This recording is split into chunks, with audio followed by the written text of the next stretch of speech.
sœurs, bonjour. Bonjour. Et je profite de l'occasion pour vous dire bonne année.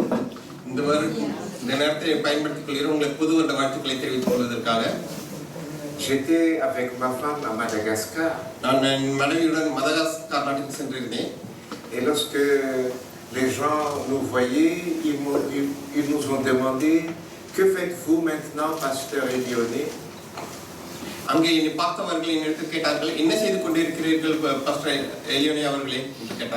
Et je leur ai dit: je suis pasteur de telle église.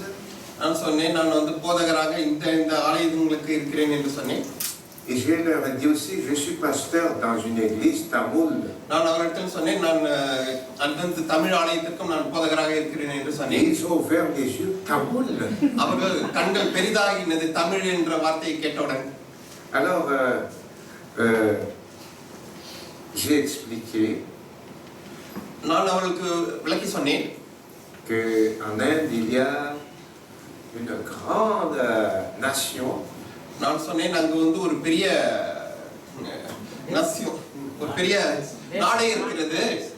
Et il y a les Tamouls qui font partie de l'Inde. Ils ont demandé: et vous parlez alors tamoul? Alors je lui ai dit: pas encore. Et ils sont contents parce qu'ils n'ont jamais imaginé qu'il y a des adventistes chez les Tamouls.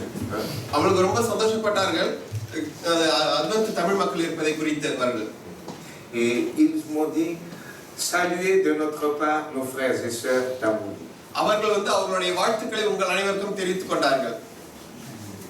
Ce matin, j'aimerais vous dire que nous sommes un peu à l'étroit aujourd'hui.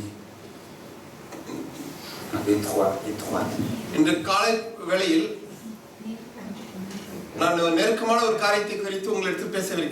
Mais persévérons, hein, ça va passer toutes les réparations ici, n'est-ce pas, frère? Les réparations vont être faites.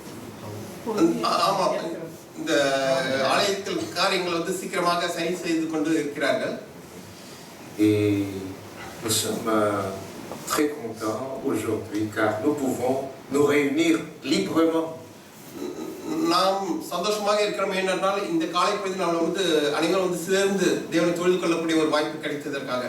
Mais dans certains pays, on n'a pas cette liberté-là.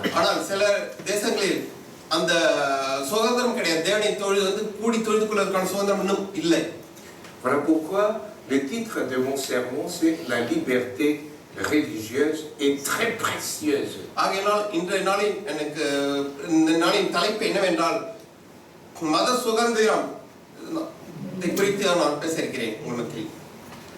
Dans la déclaration des droits de l'homme, il est écrit: toute personne a droit à la liberté de penser,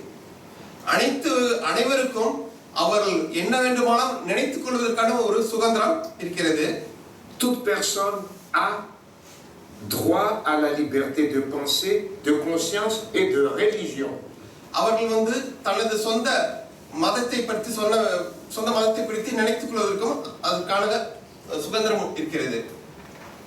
Et Dieu nous accorde cette liberté. Ça fait partie de notre être entier.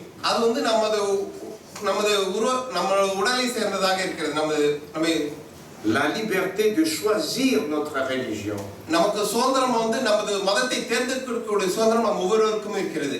La liberté de choisir Dieu. La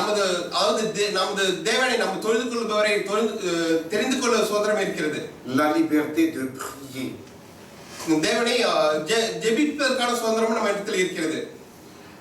La liberté religieuse a du prix. Alors je vais poser la question pourquoi. நான் உங்களிடத்தில் ஏன் என்ற ஒரு கேள்வி இப்போது கேட்கிறேன். L'homme a été créé par Dieu மனிதனானவன் தேவனால் படைக்கப்பட்டான். pour être heureux. அவன் சந்தோஷமாக இருப்பதற்காக படைக்கப்பட்டான். Et même lorsque Dieu a fait la création, தேவனானவர் இந்த உலகத்தை படைத்தபோது il a déjà préparé tout ce dont nous avons besoin. அவர் நமக்கு தேவையான அனைத்தையும் அவர் ஏற்கனவே முன்பதாகவே அவர் தயார் செய்து படைத்து விட்டார். Il a préparé la terre. அவர் இந்த பூமியும் உற்பத்தி செய்து விட்டார். Il a préparé aussi tout ce qui est nécessaire pour notre nourriture. அவர் நமக்கு தேவையான ஆகாரங்களையும் அவர் ஏற்கனவே அவர் படைத்து விட்டார். Il a créé aussi les autres créatures pour nous rendre heureux. அவர் மற்ற ஜீவஜந்துக்களை நம்மை சந்தோஷப்படுத்துவதற்காக படைத்து விட்டார். Ce n'est qu'en dernier lieu que l'homme a été créé. கடைசியாக தான் மனிதன் படைக்கப்பட்டான். Dieu a préparé la maison de l'homme, c'est-à-dire la nature. தேவனானவர் மனிதனுடைய வீட்டை, அதாவது அந்த இயற்கையை அவர் படைத்து விட்டார். L'homme a été créé pour être heureux. மனிதன் கடைசியாக அவன் சந்தோஷமாக இருப்பதற்காக படைக்கப்பட்டான். Et c'est le cas à la fin, il a donné un grand cadeau pour chacun de nous. கடைசியாக நம் ஒவ்வொருவருக்கும் தேவனானவர் ஒரு பெரிய பரிசை தந்திருக்கிறார். Car Dieu a arrêté la création. ஏனென்றால் தேவனானவர் அந்த அவர் படைத்ததை முடித்து விட்டார், முடித்து அமைதியாக இருந்தார். Et il a envie de rencontrer face à face les êtres humains. அவர் மனிதர்களை முகமுகமாக சந்திக்க விரும்பினார். C'est pourquoi nous appelons cette rencontre face à face cadeau. அந்த ஒரு சந்திப்பை முகமுகமாக சந்திக்கக்கூடிய ஒரு பரிசை தான் le sabbat. நாம் ஓய்வு நாள் என்று கூறுகிறோம்.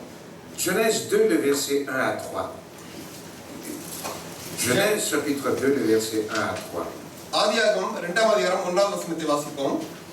இவ்விதமாக வானமும் பூமியும் அவைகளின் சர்வ சேனையும் உண்டாக்கப்பட்டு தீர்ந்தன.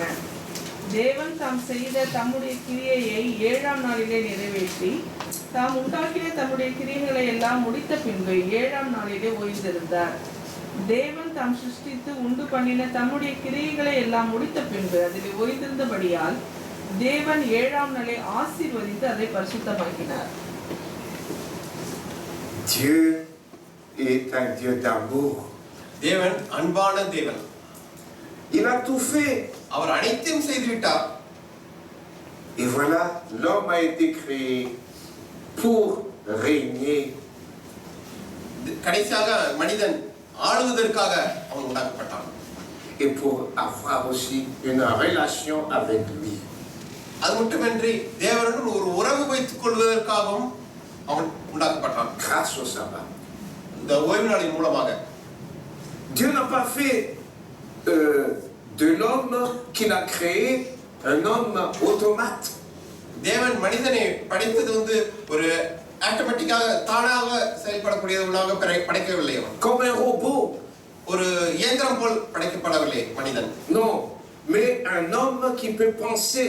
மாறாக அவன் சிந்திக்கக்கூடிய திறனை உள்ளவனாக படைக்கப்பட்டான். Un homme qui peut choisir. அவன் தேர்ந்தெடுக்கக்கூடிய அந்த ஒரு சிந்தனை உள்ளவனாக படைக்கப்பட்டான். C'est pourquoi dans Genèse 2 le verset 15 à 17, அதுக்காக தான் ஆதியாகமம் 15ஆம் அதிகாரம் voici la preuve que un homme peut penser et peut choisir. தேவனாகிய கர்த்தர் மனுஷனை ஏதேன் தோட்டத்தில் அழைத்து கொண்டு வந்து அதை பண்படுத்தவும் காக்கவும் வைத்தார். தேவனாகிய கர்த்தர் மனுஷனை நோக்கி, நீ தோட்டத்தில் உள்ள சகல விருட்சத்தின் கனியையும் புசிக்கவே புசிக்கலாம், ஆனாலும் நன்மை தீமை அறியத்தக்க விருட்சத்தின் கனியை புசிக்க வேண்டாம், அதை நீ புசிக்கும் நாளிலே சாகவே சாவாய் என்று கட்டளையிட்டார். Cela veut dire que Dieu est en train de dire aux hommes, à Adam et Ève, அப்படி என்றால் தேவன் என்ன சொல்கிறார் என்றால் ஆதாம் ஏவாளிடமும், vous êtes libres. நீங்கள் சுதந்திரவாளிகள். Vous pouvez faire tout ce que vous voulez. நீங்கள் விருப்பப்பட்டது அனைத்தையும் செய்யலாம். Néanmoins, vous savez que je suis le propriétaire. ஆனாலும் ஒன்று, நான் இதற்கு சுதந்திரம். Et vous ne pouvez pas toucher à cet arbre ஆனால் நீங்கள் அந்த மரத்தின் கனியை மட்டும் மரத்தை மட்டும் தொடக்கூடாது. Car le jour où tu en mangeras, tu mourras. ஏனென்றால் அந்த நாளில் நீங்கள் சாப்பிடும் நாளில் சாவீர்கள் என்று சொன்னார். Et je suis étonné parce que Dieu n'a pas mis une clôture. ஆனால் எனக்கு ஆச்சரியமாக இருந்தது. ஏனென்றால் தேவனானவர் என்ன செய்யவில்லை, அந்த மரத்தை சுற்றி வேலி அடைத்து Dieu n'a pas mis un mur அதை சுற்றி ஒரு செவுரும் அவர் எழுப்பவில்லை அந்த மரத்தை சுற்றி. pour protéger l'arbre de la connaissance du bien et du mal en Éden. அந்த நன்மை தீமை அறியக்கூடிய அந்த மரத்தை சுற்றி அவர் பாதுகாப்பதற்கு அதை சுற்றி எந்த ஒரு வேலியும் அடைக்கவில்லை. Cela veut dire que notre Dieu est un Dieu qui respecte la liberté de tout. அப்படி என்றால் நம் தேவனானவர் நமது சுதந்திரத்தை அவர் மதிக்கக்கூடியவராக இருக்கிறார். Adam et Ève avaient la liberté de choisir d'obéir ou de ne pas obéir à la parole de Dieu. அப்படி என்றால் ஆதாம் ஏவாளுக்கு சுதந்திரம் இருந்தது. அதாவது தேவனுக்கு கீழ்ப்படிவதற்கும் அவருக்கு கீழ்ப்படியாமல் அவருக்கு இருப்பதற்கும் அவளுக்கு சுதந்திரம் கொடுக்கப்பட்டிருந்தது. Depuis la création, அந்த உண்டாக்கப்பட்ட நாளிலிருந்து Dieu a placé en l'homme le droit de choisir. மனிதனின் உள்ளத்தில் அவனுக்கு அந்த தேர்ந்தெடுக்கக்கூடிய உரிமை அளித்திருந்தார். C'est-à-dire la liberté religieuse et la conscience. அப்படி என்றால் அந்த மத சுதந்திரத்தையும் தேர்ந்தெடுக்கக்கூடிய சுதந்திரத்தை அவனுக்கு கொடுத்திருந்தார். Avec les enfants d'Israël, Israel மக்களோடு Dieu a répété encore cet esprit de liberté. அந்த ஒரு சுதந்திரத்தை அவர் திரும்ப திரும்ப சொல்லிக் கொண்டிருந்தார் இஸ்ரேல் மக்களுடன். Lisons dans Deutéronome 30, le verset 19. யாத்திராகமம் Deutéronome 30, le verset 19. உபாகமம் 30ஆம் அதிகாரம் 19ஆம் வசனம். நான் ஜீவனையும் மரணத்தையும் ஆசீர்வாதத்தையும் சாபத்தையும் உனக்கு முன் வைத்தேன் என்று உங்கள் மேல் வானத்தையும் பூமியையும் என்று சாட்சி வைக்கிறேன். ஆகையால் நீயும் உன் சந்ததியும் பிழைக்கும்படிக்கு நீ ஜீவனை தெரிந்து கொண்டு.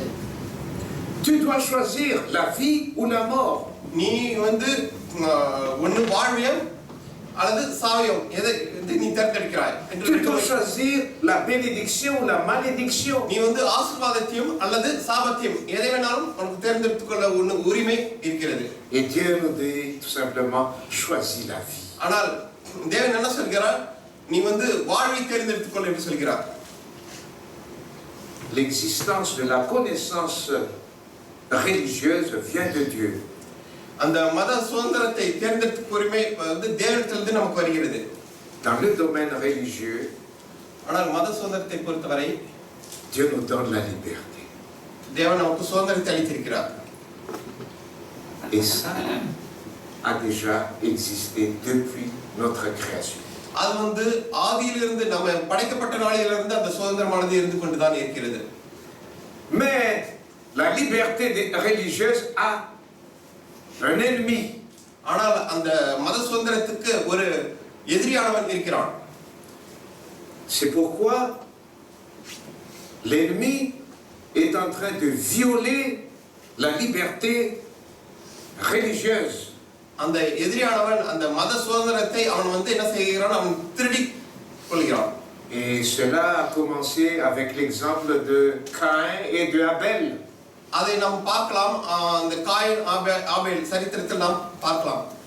Puisque la religion de Abel était différente de la religion de Caïn, ஏனென்றால் அந்த ஆபேலோட அந்த மத சுதந்திரம் வித்தியாசமாக மத சம்பந்தம் வித்தியாசமாக இருந்ததால், parce que Abel a choisi un culte convenable à Dieu, ஏனென்றால் ஆபேலானவன் தேவனுக்கு பிடித்தமான ஒரு தொழுகையை அவன் தெரிந்து கொண்டதனால், Caïn était en colère.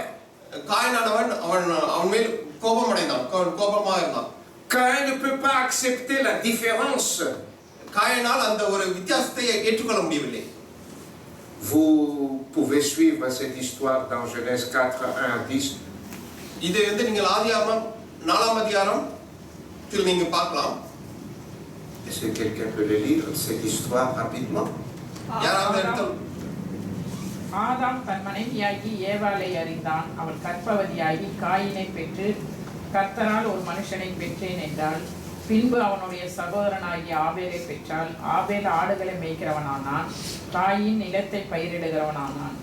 சில நாள் சென்ற பின்பு காயின் நிலத்தின் கனிகளை கர்த்தருக்கு காணிக்கையாக கொண்டு வந்தான். ஆபேலும் தன் மந்தையின் தலையீற்றுகளிலும் அவைகளில் கொழுமையானவைகளிலும் சிலவற்றை கொண்டு வந்தான். ஆபேலையும் அவன் காணிக்கையும் கர்த்தர் அங்கீகரித்தார், காயினையும் அவன் காணிக்கையும் அவர் அங்கீகரிக்கவில்லை. அப்பொழுது காயினுக்கு மிகவும் எரிச்சல் உண்டாகி அவன் முகநாடி வேறுபட்டது. அப்போது கர்த்தர் காயினை நோக்கி, உனக்கு ஏன் எரிச்சல் உண்டாயிற்று? உன் முகநாடி ஏன் வேறுபட்டது? நீ நன்மை செய்தால் மேன்மை இல்லையோ? நீ நன்மை செய்யாதிருந்தால் பாவம் வாசற்படியில் படுத்திருக்கும். அவன் ஆசை உன்னை பற்றி இருக்கும், நீ அவனை ஆண்டு கொள்வாய் என்றார். காயின் தன் சகோதரனாகிய ஆபேலோடே பேசினான்.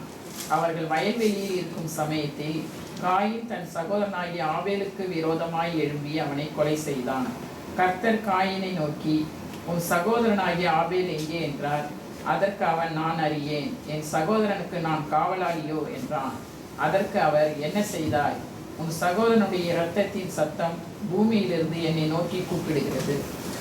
Cet état d'esprit de Caïn existe encore aujourd'hui. அந்த காயினுடைய சிந்தனையானது இன்றும் நமது மத்தியில் நாம் பார்க்கலாம். On voit partout dans le monde இந்த உலகத்தில் எங்கு வேண்டுமானாலும் நாம் அந்த இதை பார்க்கலாம் qu'il y a la persécution et la destruction par certaines personnes de ceux qui ne partagent pas leur religion. கொலை செய்வதும் அவனை துன்பப்படுத்துவதும் அவர்களுடைய மதத்தை பகிர்ந்து கொள்ளாதவர்களிடத்தில் அவள் அந்த காரியத்தை செய்கிறதை பார்க்கலாம். L'église, la première église, a été soumise à une persécution. ஆதி திருச்சபையானது அந்த ஒரு துன்பப்படுத்தலுக்கு உள்ளானது. Parce elle a apporté des nouveaux enseignements sur la façon de suivre Jésus. ஏனென்றால் அவர்கள் புதிய விதமான தேவனை இயேசு கிறிஸ்துவை பின்பற்றுவதற்கான ஒரு தொழிலை அவர் கொண்டு வந்தது நிமித்தம். L'église primitive a été persécutée parce que elle est différente de l'église. ஆதி திருச்சபையானது துன்பப்படுத்தப்பட்டது ஏனென்றால் அவர்கள் மற்ற மதத்தை விட வித்தியாசமாக இருந்ததனால். Différente de ce que c'est la religion juive à l'époque. ஏனென்றால் வித்தியாசமாக அந்த யூத மதத்தை விட அது வித்தியாசமாக இருந்ததனால். Acte 5 le verset 17 et 18. Acte chapitre 5 le verset 17 et 18. அப்போஸ்தலர் 5ஆம் அதிகாரம் 17ஆவது வசனம். பிரதான ஆசாரியரும் அவனுடன் கூட இருந்த சமயத்தார் அனைவரும் ஒழுங்கி பொறாமையினால் நிறைந்து அப்போஸ்தலர்களை குறித்து பொதுவான சிறைச்சாலையில் வைத்தார்கள்.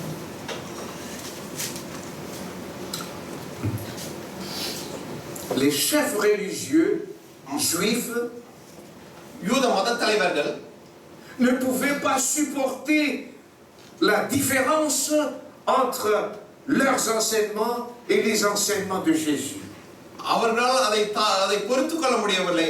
அவர்களுடைய மத போதனைக்கும் அவர்களுடைய மத போதனைக்கும் உள்ள வித்தியாசத்தை அவர்களால் பொறுத்துக் கொள்ள முடியாமல் இருந்தது. Comme Caïn n'a pas pu supporter la vérité avec Abel. எப்படி காயினால் அந்த ஆபேலுக்கு உள்ள வித்தியாசத்தை அவர்களால் ஏற்றுக்கொள்ள முடியவில்லையோ பொறுத்துக் கொள்ள முடியாது, அதே போல் Alors les chefs religieux juifs ont persécuté ceux qui croyaient en Jésus. அதே போல் தான் யூத மத தலைவர்கள் யார் இயேசுவை விசுவாசித்தார்களோ அவர்கள் காயப்பட்டவர்கள் துன்பப்படுத்தினார்கள். La liberté religieuse n'a pas été respectée. அந்த மத சுதந்திரமானது அப்போது அது மதிக்கப்படவில்லை. Et malheureusement, ça a débuté avec cette persécution. ஆனால் அது அந்த துன்பப்படுத்துதலிலிருந்து அது துவங்கினது. Et ça a été prolongé par l'Église à Rome. அது தொடர்ந்து ரோமாபுரியினாலும் அது நடத்தப்பட்டது, ரோமாபுரி சபையினாலும். Ceux qui ne suivaient pas la religion de Rome étaient persécutés pendant le Moyen Âge. அந்த ஆதியிலே ரோமா சபையினால் யார் ரோம சபையை பின்பற்றாதவர்களாக அவர்களும் துன்பப்படுத்தப்பட்டார்கள். Les personnes qui n'ont pas suivi l'Église à Rome ont été tuées, torturées ரோம சபை யாரை பின்பற்றப்படவில்லையோ அவர்கள் துன்பப்படுத்தப்பட்டார்கள், அவர்கள் கொலை செய்யப்பட்டார்கள். Et ensuite, cette liberté religieuse a été menacée par d'autres chefs religieux. அதன் பின்பு அந்த மத சுதந்திரமானது மற்ற தலைவர்களால் மற்ற தலைவர்களால் பின்பற்றப்பட்டது. Elle a ensuite pris la forme de quelques siècles de guerre entre religions. அதன் பின்பு அது வேறு விதமாக உருவெடுத்து எப்படி என்றால் ஒரு போராக ஒரு மதத்துக்கும் போராக சண்டையாக மாறினது. Les guerres des religions en France étaient très célèbres. உங்களுக்கு தெரியும் பிரான்ஸ் நாட்டில் அந்த ஆதியிலே அந்த மதத்திற்காக போர் நடந்தது ரொம்ப பிரபலமாக இருந்திருக்கும். அந்த வரலாற்றை படித்திருந்தீர்கள் என்றால் தெரிந்திருக்கும். En 1562 à 1598. 1562 இருந்து 1598 வரைக்கும் அந்த போர் நடந்தது. Il y avait la guerre entre le catholicisme et le protestantisme. அதாவது புராட்டஸ்டன்டினருக்கும் அந்த கத்தோலிக்கருக்கும் இடையிலான அந்த போர் நடந்து கொண்டே இருந்தது. Parce qu'on n'a pas accepté, on n'a pas digéré la différence entre telle ou telle religion. ஏனென்றால் அவர்களுக்குள்ள அந்த வித்தியாசத்தை அவர்களால் ஏற்றுக்கொள்ள முடியவில்லை, அவர்களால் ஜீரணிக்க முடியவில்லை. அதனால் தான் இந்த போர் நடந்தது. De nouveau ici, il y a l'esprit de Caïn dans cette persécution contre les autres religions. திரும்பவும் இந்த இடத்துல நாம் வந்து அந்த காயினுக்குள்ள அந்த ஆவியை நாம் இங்கேயும் பார்க்கலாம். அவர்களுக்குள்ள இருந்து அந்த துன்பப்படுத்துதலும் மதத்துக்கு மதம் இருந்ததை நாம் பார்க்கலாம். L'église anglicane a aussi persécuté la religion baptiste en 1760 et en 1778. Anglican அந்த மதமும் வந்து பேப்டிஸ்ட் அந்த மதத்துக்கும் இடையில் வந்து 1760 இருந்து 1778 வரைக்கும் நடந்த போரையும் பார்க்கலாம். Si tous respectaient la liberté religieuse, il n'y aurait pas de guerre entre religions. ஆனால் ஒவ்வொருவரும் அவர்கள் வந்து அந்த மத சுதந்திரத்தை அனுசரித்து கடைபிடித்து வந்திருந்தார்கள் என்றால் அவர்களுக்கு இடையில வந்து இந்த சண்டை வந்திருக்கவே வாய்ப்பில்லை. Ceux qui suivent la religion hindoue sont persécutés par les islamistes au Pakistan récemment. இப்போது சமீபத்தில் யார் இந்து மதத்தினர் அவர்கள் பின்பற்றுவதற்காக எதிராக அந்த இஸ்லாமியர்கள் அவர்களை துன்பப்படுத்துகிறதை நாம் பார்க்கலாம். En Inde, je ne vous cache pas, des extrémistes hindous persécutent les chrétiens. Est-ce que ça existe? உங்களுக்கு தெரியும், அதே போல வந்து இந்தியாவிலும் அந்த இந்து மதத்தினர் என்ன செய்யறார்கள், இந்து மதத்தினர் சகோதரர்கள் வந்து அந்த கிறிஸ்தவர்களையும் துன்பப்படுத்த நீங்க பார்க்கலாம். Plus de 30 pays ne respectent pas la liberté religieuse et persécutent les chrétiens selon les recherches récentes. அந்த சமீபத்தில் நடந்த ஆராய்ச்சியில் பார்த்தோம் என்றால் 30க்கும் மேற்பட்ட தேசங்களின் நாடுகளில் வந்து அந்த கிறிஸ்தவர்களானவர்கள் துன்பப்படுகிறதை நாம் பார்க்கலாம். J'ai lu récemment que dans certains pays on détruit les édifices ou bien les bâtiments des chrétiens. நான் சமீபத்தில் வாசித்தேன், நிறைய இடத்தில் வந்து அந்த ஆலயத்தில் உள்ள அந்த மேல உள்ள கோபுரங்களும் அந்த கட்டிடங்களும் தகர்க்கப்பட்டு இருக்கிறதை நான். Je parle du pays comme la Chine. நான் வந்து சைனா போன்ற தேசங்களை குறித்து பேசுகிறேன். Il y a encore alors des erreurs partout dans le respect de la liberté religieuse. எங்கு பார்த்தாலும் அந்த மத சுதந்திரம் என்று வரும்போது அந்த தவறுகள் நடந்து கொண்டுதான் இருக்கிறது. Et pourtant, la liberté religieuse, c'est vraiment un don de Dieu pour chacun de nous. இத்தனைக்கும் மத சுதந்திரமானது நம்ம ஒவ்வொருவருக்கும் கொடுக்கப்பட்ட ஒரு பெரிய பரிசு. Nous devrons respecter le choix des uns et des autres. நாம் ஒவ்வொருவருக்கும் உள்ள அந்த சுதந்திரத்தை நாம் வந்து மதிக்க வேண்டும்.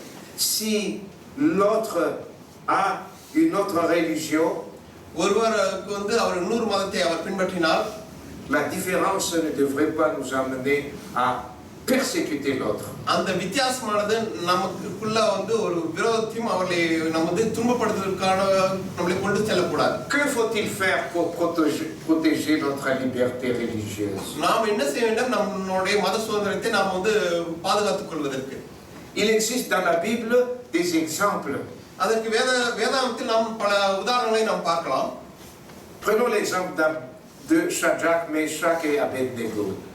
உதாரணத்துக்கு நாம் வந்து ஷாத்ராக் மேசாக் ஆபத்நேகோ அவர்களுடைய உதாரணத்தை Nous ne pouvons pas lire tout dans Daniel 3. நாம் வந்து தானியேல் 3 அதிகாரத்தில் உள்ள முழுமையும் நம்மளால் வாசிக்க முடியாது இப்போது. Nebuchadnezzar, le roi babylonien, n'a pas voulu respecter la liberté religieuse. Nebuchadnezzar அரசனானவன் வந்து அவர்களுடைய மத சுதந்திரத்தை அவன் வந்து மதிக்கவில்லை.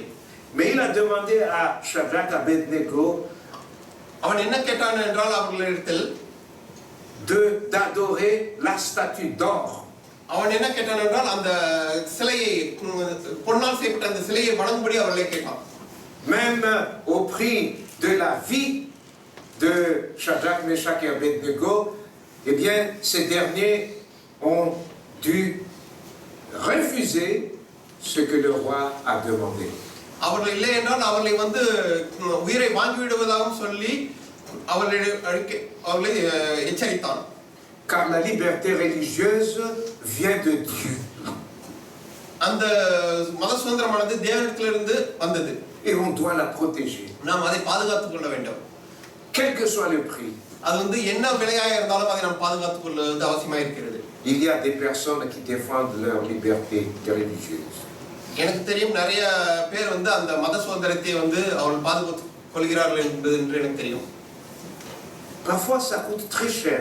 சில நேரங்களில் அது ஒரு ரொம்ப விலை கொடுக்க வேண்டியதாக இருக்கும் அதற்கு. Ici en France, il a été dit que Marie Durand a été emprisonnée à Constance pendant 38 ans parce qu'elle a refusé de renoncer à sa foi. இந்த பிரான்ஸ் உதாரணத்துக்கு பிரான்ஸ் தேசத்தில் மரி டியூரா என்று அழைக்கக்கூடியவர் அவர் வந்து கான்ஸ்டான்ஸ் என்பவரால் கைது செய்யப்பட்டு 38 வருஷமாக அவர் கைது செய்யப்பட்டு சிறைச்சாலையில் வைக்கப்பட்டிருந்தார். அவருடைய எதிர்கேட்டால் அவர் விசுவாசத்தின் நிமித்தம் அது 1730 இருந்து 1768 வரைக்கும் அவர் சிறை செய்யப்பட்டு வைத்திருந்தார். En 1907, dans le camp militaire argentin, 1837 pour avoir refusé de travailler pendant le sabbat selon le commandement de Dieu, Madagascar 1907 அந்த அர்ஜென்டினாவில் உள்ள அந்த ஆர்மி தளத்தில் அவன் வந்து ஓய்வு நாளில் வந்து வேலை செய்ய ஒருவர் அவர் மறுத்ததினால் அவரும் வந்து Pedro Calbermater a été emprisonné pendant des mois, puis exilé et torturé. À cause de la religion.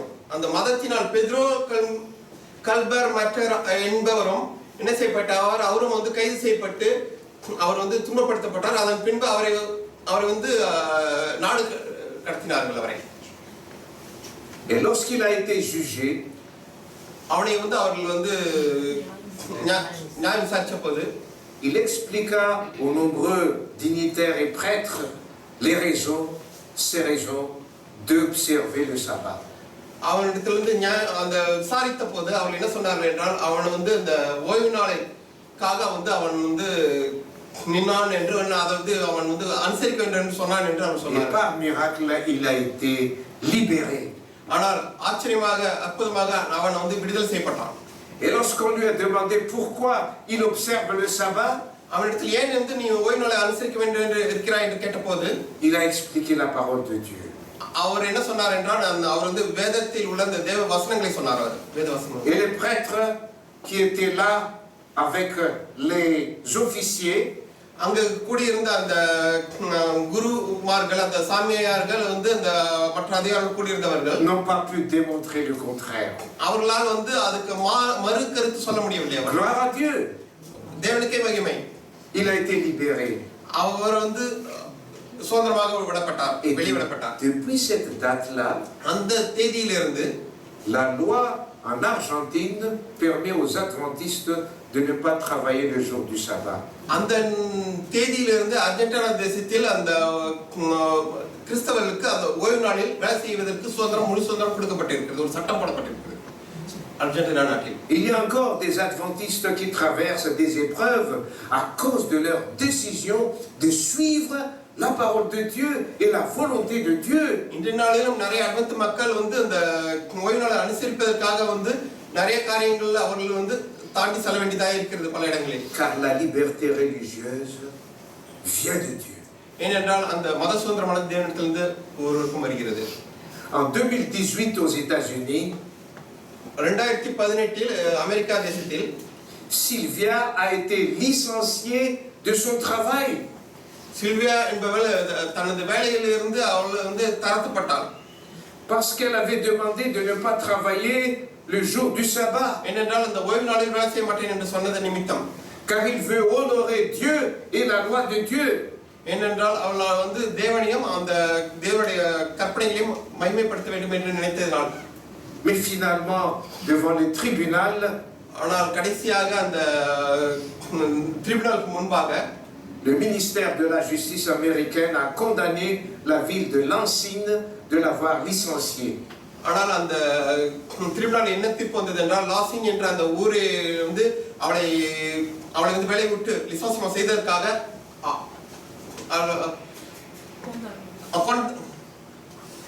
கொந்தாமை பண்ணார்கள், தண்டனை தந்தார்கள். Et Sylvia a été réintégrée en 2022. திரும்பவும் சில்வியாவை வந்து அவர் வந்து திரும்ப வேலையை சேர்த்துக் கொண்டார்கள் 2022.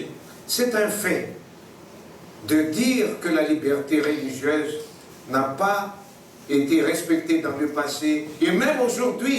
இந்த காரணத்தை பார்க்கும்போது முன்பாகவும் இப்பொழுதும் தற்போதும் வந்து அந்த மத சுதந்திரமானது அது வந்து பாதுகாக்கப்படவில்லை, அது வந்து அனுசரிக்கப்படவில்லை என்பதை நாம் பார்க்கிறோம். Dans certains pays. சில நாடுகளில் தேசங்களில். Heureusement, nous sommes ici en France. ஆனால் நாம் வந்து தேவன் கிருபையினால் நாம் வந்து பிரான்ஸ் தேசத்தில் இருக்கிறோம். Eh bien, profitons de cette prérogative, de cet avantage, de vivre pleinement ce que nous avons à vivre avec Dieu. இந்த ஒரு தருணத்தை பயன்படுத்திக் கொண்டு சந்தோஷமாக தேவனோடு சேர்ந்து சந்தோஷமாக நம்ம செலவிட நாம். Dans Actes chapitre 5, le verset 29, அப்போஸ்தலர்கள் 5ஆம் அதிகாரம் 29ஆம் வசனம். il y a le principe que défendaient les premiers chrétiens lorsqu'ils étaient persécutés. ஆதி சபையானது அந்த கிறிஸ்தவர்கள் அதற்கு பேரிலும் மற்ற அப்போஸ்தலரும் மனுஷருக்கு கீழ்ப்படிப்பதை பார்த்து தேவனுக்கு கீழ்ப்படிப்பது அவசியமாயிருக்கிறது. அதுக்கு வந்து அப்போஸ்தலர்கள் வந்து அவர்களுடைய மத சுதந்திரத்தை அவங்க வந்து பாதுகாத்துக் கொண்டார்கள். Eh bien, savez-vous que lorsque nous suivons la volonté de Dieu, disons que Dieu est là pour nous soutenir. தேவன் நீங்கள் பார்த்தீங்களா தேவனுடைய சித்தத்தை நாம் வந்து அனுசரிக்க நாம் பிரயாசப்படுறது தேவனுடைய கிருபையை. Dieu est là pour nous donner de la joie dans l'obéissance à sa parole. தேவனோட அவர் கிருபையை வந்து நாம் அவருக்கு கீழ்ப்படிவதன் மூலமாக நாம் பெற்றுக்கொள்ள முடிகிறது. Et Dieu est prêt à nous apporter encore des révélations concernant son amour. அவர் வந்து இன்னும் வந்து தன்னுடைய அன்பை வந்து அவர் நமக்கு வெளிப்படுத்த தயாராக இருக்கிறார். Je regarde une personne ou des personnes ici qui ont fait des expériences là-dessus. Je ne vais pas le nommer. நான் இங்க வந்து கூடியிருக்கிறவர்கள் சிலரை நான் வந்து பார்க்கிறேன். அவர்கள் வந்து இந்த அனுபவத்துக்கு கூட கடந்து சென்றிருக்கிறார்கள். நான் வந்து அவருடைய பெயரை நான் சொல்ல விருப்பப்படவில்லை. J'étais avec cette personne-là. நான் அவர்களோடு இருந்தேன். அந்த அவர்களோட auprès des responsables dans un des lycées ici en France. நான் வந்து இந்த லிசையில வந்து அதுக்குள்ள அதிகாரிகளோட லிசையில் நான் பேசிக் Et கொண்டிருந்தேன். j'ai admiré vraiment comment la personne a montré que la liberté religieuse est très importante pour elle et pour son enfant. அப்போது அவர்கள் வந்து வெளிப்படுத்தினதை நான் பார்த்தேன். அவர்களுக்கும் அவர்கள் பிள்ளைகளுக்கும் அந்த மத சுதந்திரமானது எவ்வளவு முக்கியத்துவம் என்பதை அவர்கள் வந்து அவர்களிடத்தில் வெளியெடுத்து Nous avons நான் prié là-dessus. நான் அதற்காக ஜெபித்தேன். Malgré les menaces. அவர்கள் வந்து அவர்கள் வந்து அச்சுறுத்தினார்கள். Mais sachez que Dieu aura toujours son dernier mot dans tout. ஆனால் தேவன் தான் கடைசியாக வார்த்தையை சொல்வார். தேவனுக்கு தான் வரும் கடைசி வார்த்தை. Dieu ne va pas nous laisser tomber, mes frères. தேவன் நம்மை வந்து விட்டுவிட மாட்டார், கைவிட மாட்டார். lorsque nous défendons la vérité, நாம் வந்து உண்மைக்காக தேவனுக்காக et lorsque நிற்கும்போது, nous suivons la vérité, நாம் வந்து உண்மையை பின்பற்றும் போது, lorsque nous vivons la vérité, நாம் வந்து உண்மைக்காக வாழும்போது, et lorsque nous partageons auprès des autres aussi la vérité. நாம் வந்து மற்றவர்களிடத்தில் வந்து அந்த உண்மையை சத்தியத்தை நாம் வந்து பகிர்ந்து கொள்ளும் போதும், Puisse le Seigneur nous donner la joie de vivre sa volonté chaque jour. ஏனென்றால் தேவனானவர் நம்ம ஒவ்வொருவருக்கும் வந்து தேவனோட வாழக்கூடிய அந்த ஒரு Et மன surtout cette சமாதானத்தை liberté de suivre Jésus-Christ. நம்ம ஒவ்வொருவருக்கும் வந்து தேவனை பின்பற்றுவதற்கான ஒரு மன சுதந்திரம் நம்ம ஒவ்வொருவருக்கும் கொடுக்கப்பட்டிருக்கிறது. Que Dieu nous bénisse dans ce sens. Amen. தேவன் நம்ம ஒவ்வொருவரையும் ஆசீர்வதிப்பாராக. ஆமென். Amen.